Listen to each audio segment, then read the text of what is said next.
Welcome to ECCSC Live on CAN TV. I'm your host, Tyrone Muhammad. And we have a special guest today, Mr. Mark Carter. I don't know if he calls himself an activist, advocate, whatever. I'm going to let him define who he is, but I'm going to just say this so y'all can, you can understand this. A good friend of mine. I believe in what the brother do. And you'll see a lot of collaboration. And you have already seen us collaborating on a number of issues, but we just getting started. Mm-hmm. So, Mark Carter, thanks for coming in. And man, go ahead and tell the people that don't know what you've been doing, your journey, because you just didn't appear. You're not just appearing on the show because you're here. Although you can, but please let the people know your journey, the struggle, what you've been doing, because this is Ex-Cons for Community and Social Change Live. So, being that you also have Voices of the Ex-Offender. Exactly. Let's talk a little bit about that, the inception of that, and what you've been doing. Well, just a little bit about myself. Mark Carter, as Brother Tyrone stated. And I'll just go with it to say for the last 20 years, day in and day out, I've been on the forefront. Other than the days I've been sick or had to go out of town, my days have been spent on the ground doing what we call street repentance, because we did help tear our community down. Right. And so now that we have come home and been resurrected, our job is to make sure that we redevelop our community, redevelop our people, and that's what I've been involved in for the last 20 years, whether it's been fighting on the construction scene against these unions and companies that refuse to hire us after they use federal funds, or public housing issues, or police shootings. Long before Black Lives Matter to a lot of these people, we were out on the ground, and we're getting ready to release this DVD so people can see some of the things that we've done. I don't know if DVD is the terminology to use these days, but live screaming, they downloading, they doing all. So we get ready to put out a lot of the footage that we've been doing. So the last 20 years I've been out here pounding the pavement, fighting on behalf of the people. So with that being said, I'm noticing you've been wearing this "Make America Great Again" hat. So let me see. When you see this hat, when people see this hat, what should they think, or are they out of order for thinking like this man riding with Donald Trump? So explain this "Make America Great Again" hat that you wear, because let me turn it around so that I surely know, by me knowing you, I know you don't espouse in all the beliefs of Donald Trump, but yet you have this hat. What is that and why? Well, let me say to the people that for the 40 years of my life, almost 50 years of my life, we've been in cities across this country, these major black cities, where each and every city that black people are the majority in is a so-called democratic city. Yes. And you have to say to yourself, with them being such a democratic city, why is it that unemployment, poverty, murder, homelessness, every bad that there is higher than the depression? Why the percentage is so high in these so-called democratic cities? Why? And then you say to yourself, if these are democratic cities and there are no white racist Republicans in power, then who's messing over the people? And that brings me to this hat that in my understanding represents this anti-union movement, this anti-immigration movement. Now, a lot of people, I see them rolling and saying this whole thing about black and brown and all this, but you never hear them say brown and black. You never hear the brown community say brown and black. You only hear the black community say black and brown. They don't say brown. And so this hat represents the position that we have taken as ex-felons, as poor black people, as unemployed black people here in cities like Chicago. This hat represents it is time for us to go against the democratic machine. Now, in some cities, this hat can be considered one of the most racist hats that you can put on your head. Well, it can't be no more racist than this so-called democratic city that has allowed our community to starve, allowed our community to die, lose our homes. Every bad, like I said, that exists is happening in these democratic cities. And so I went and got one of these hats so I could see what it's like on the other side. Let's try the other side, because we know well what's going to happen. Not that you trying the other side. It does. Trump just happened to be the president who wears this hat. But the other side is that, because I made that argument as well, that maybe it's time, since we've been marginalized as ex-cons, and we are coming home by the Democratic Party. and the laws and the rules, before I even get to that, let's talk about the President Clinton crime bill. That's right. 87. $30 billion that Bill Clinton and Hillary Clinton. Don't leave out Hillary. Hillary played a very key and vital role in the mass incarceration of black people. Cal Mosley Braun played a very key and vital role in the mass incarceration of black people. Spencer Leak played a very key and vital role in the mass incarceration of black people. County sheriff. He was the head of the county, executive director of the county jail at that time. So they all were sitting down together, devising the Get Tough on Crime strategy to go after us in the 90s when we were children. The laundering laws, and it couldn't have happened without the so-called black elite partnering with these people. These so-called black elite were partnered, whether they were working for the police department, the sheriff's department, the court system, the aid office, the unemployment office. These black so-called educated Negroes helped these white folks go after us. Helped these Democratic white folks go after us. Okay? Yeah. Cal Mosley Braun went so far as to change the age limit where they could charge a 13-year-old as an adult. Cal Mosley Braun did this. Mosley Braun did that? Yes. That's on record? Yes. And so what they want us to do is just look past all of that and go along to get along. Nobody could be more racist towards our kind of black people. I'm thinking, when I look at the prison industrial complex, and when I was in prison, Democrats was in charge. Without a doubt. From the 80s to the 90s. Always upstate. Now. Always upstate Illinois. They was in charge. Upstate Illinois, the Democrats have always been in charge. They locked us up and sent us downstate to the Republicans. Okay? And not only did they send us downstate to the Republicans, and see, it's our time. It's our time to go at these people, because that's what's they benefited. All of them benefited from some of our own family members, some of our own parents and stuff benefited from the mass incarceration out here. And so now that we're home, it's time we send them a message.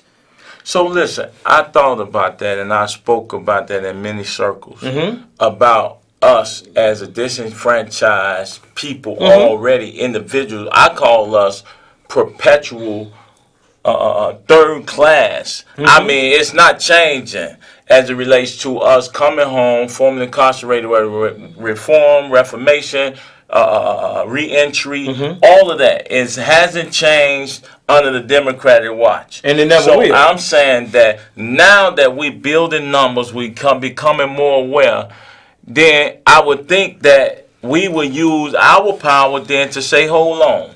Wait a minute, we're not blanketly voting for anyone just because they're Democrat. We might need to take a look at the Republican Party and show them that, listen, this is advantageous for them to fall in and support what we're trying to do in building and create a coalition if they're serious about change. Look, here's what we have to do, without a shadow of a doubt. No question. Since black folks along with these the black Democrats along with white Democrats, and I'm not just talking about politicians, we talking about the everyday black people that live on these blocks, since all of them have pushed us to the side, and they have pushed us to the side and our children, and made us, look, they talk about undocumented immigrants. We're ex-documented citizens. Right. They have made us ex-documented citizens in this country, but still want us to pay taxes and all these types of things.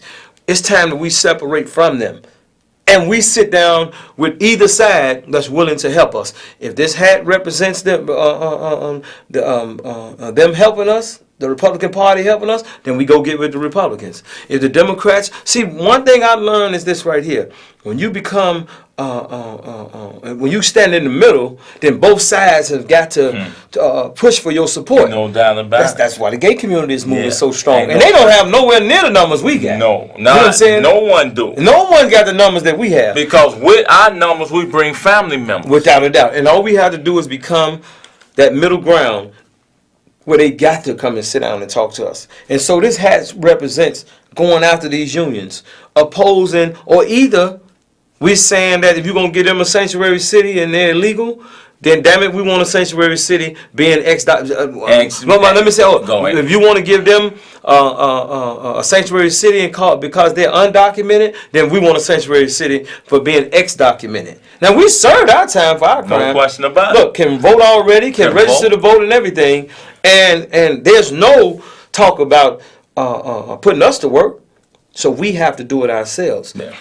These people haven't even served their time for crimes committed.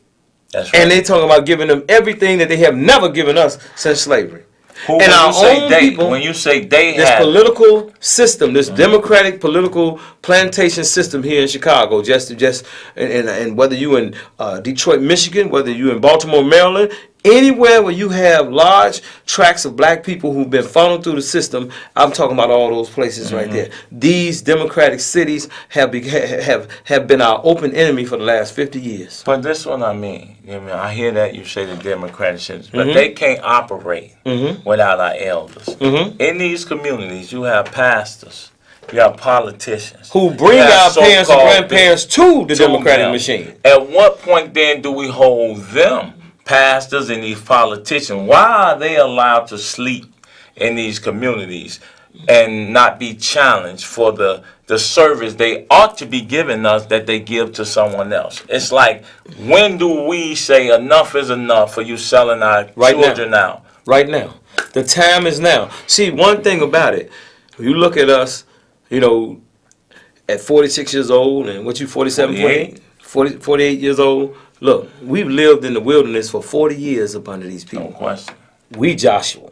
No doubt. And it's time for us to take the people to the promised land. And since our parents and grandparents have gone along with this stuff, listening to their pastors, and their pastors have helped this Democrat, we must separate from them and let it be known that we ain't on the same side. We can't be on the same side if you all would work with this system and mass incarcerate us as children. You got to think about it. Even though we may thought we were grown, we were little children back then, and they were targeting us. 13, 16, we talking about 15, from 10 really to about 19, 20 years old. They were literally targeting us, building prisons and putting beds in based on our third grade test scores. From what I understood, we didn't want the prisons in Chicago. We voted against the prisons being built. And then we enriched downstate with our body. Without a doubt. We enriched downstate and created new towns, cities, and wealth. And Emil Jones and Barack Obama and them and all of them, they voted to build more prisons in the state of Illinois. See, a lot of people think that Barack came on the scene when he became senator. No. He was an organizer along with the machine who was brought in through Michelle Obama and Valerie Jarrett. That's how far he go back. Right. See, a lot of people don't pay attention to all these things, but it goes back to us. You just don't pop up. You have a track record somewhere. But it goes back to us. We must separate from them, and if we can get some help through the Make America, the MAGA, the MAGA hat movement, we would get help. We roll with them. We would get help because listen. I want to come back to us putting ourselves to work. That's right. And standing on these federal dollars and funds that has been usurped to enrich already wealthy individuals. That's right. And made us and further impoverished us. That's right. Meaning that we have to get with the Republicans to tell them and let them know what they have been, what the Democratic Party and these so-called liberals have been doing to us in this construction game and with this TIF funding, Section 3s and all of this. We have to let them know that they are aiding the Democrats. We have no other ally outside of the Republican Party against the unions and the undocumented illegal movement. I'm telling you, you don't have any other opposition to what's going on. You have no other group that's willing to even partner with us on this issue. They're going along with this, knowing it's at the expense of us. You see? Yeah. At the expense of our children, be it through housing, healthcare, the jobs and opportunities. They're making sure that they're empowering and enriching these people, raising them up, giving them boots, you know what I'm saying, so they can pull their boots up.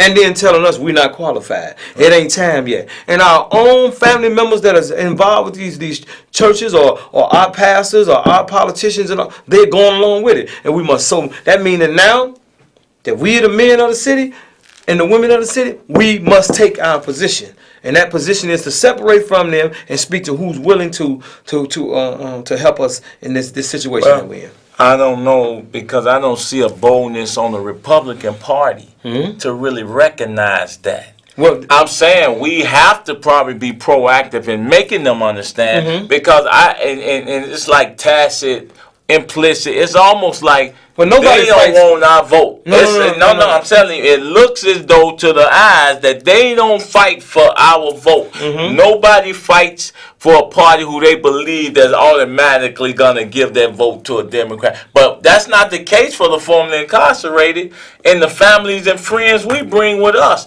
We have to make them see that if you want to win, if you want to put forth your policies and your agenda, and if your agenda is more lined up with us than anybody's agenda, because we're more conservative than they realize. Now, watch this. Watch this.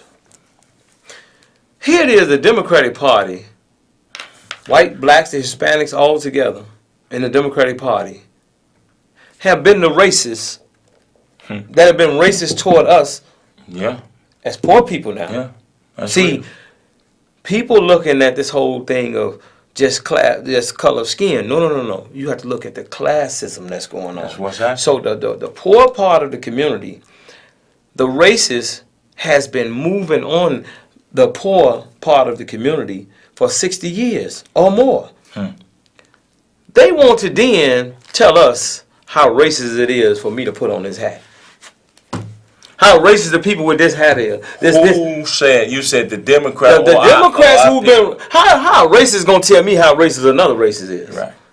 How some people that's been messing over me all my life, and even longer in all my parents' life, how they gonna turn around and tell me who the enemy is? So look, we have 1 minute. We have 1 minute remaining. I want to say to y'all real quick, as he said, and y'all know my motto, it's gonna take us to save us. That's right. And it's time real quick in 1 minute for us to start looking at other avenues to partner with to get us out of the muck and the mire we've been in. So in 30 seconds, man, sum it up. Well, I say this right here. In this city, the formerly incarcerated community, and people don't know that if you got bad credit, you treated like a formerly incarcerated person. They take you through the same hoops. You just don't know that you're being treated as such.